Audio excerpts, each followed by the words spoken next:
Hello，大家好，咁我哋今日一齊嚟睇呢個 case 咧，就係一位00後嘅女仔嚟嘅，咁啊十分之後生啦。咁今日嘅 case 咧就係關於頭皮敏感啦，同埋頭油過剩嘅問題。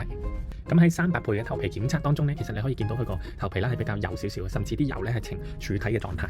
咁呢度都有多少少去放大300倍頭皮嘅狀況咧，咁你可以見到啲油脂其實都係比較多啲，同埋個底層都係比較乾燥，所以都令到佢咧其實平時都容易覺得笠啦。咁另外一個問題咧就係其實個頭皮比較敏感少少。咁喺放大200倍嗰陣，其實都見到。咁喺200倍嘅頭皮檢測儀入邊咧，其實你都可以見到佢頭皮都比較紅啲啊，同埋佢個底層咧都係比較乾燥少少。咁後尾我哋仔細溝通之後咧，其實都發現頭皮敏感啦，甚至頭油過剩嘅問題，其實都幾困擾我呢位客人啦，會令到佢平時個頭容易笠啦。之外，其實夜晚都會出現頭痕啦，甚至係出現生頭瘡嘅情況。咁今次我哋要做嘅嘢咧，其實除咗令到佢頭皮唔好咁乾燥之外啦，補翻濕之外咧，其實仲要幫佢去敏感啦，亦都要去到油脂。咁所以難度都相對比較大少少。不過唔緊要，我哋用專業、用心、盡力嘅態度咧，盡量幫佢處理佢煩惱嘅頭皮問題啦。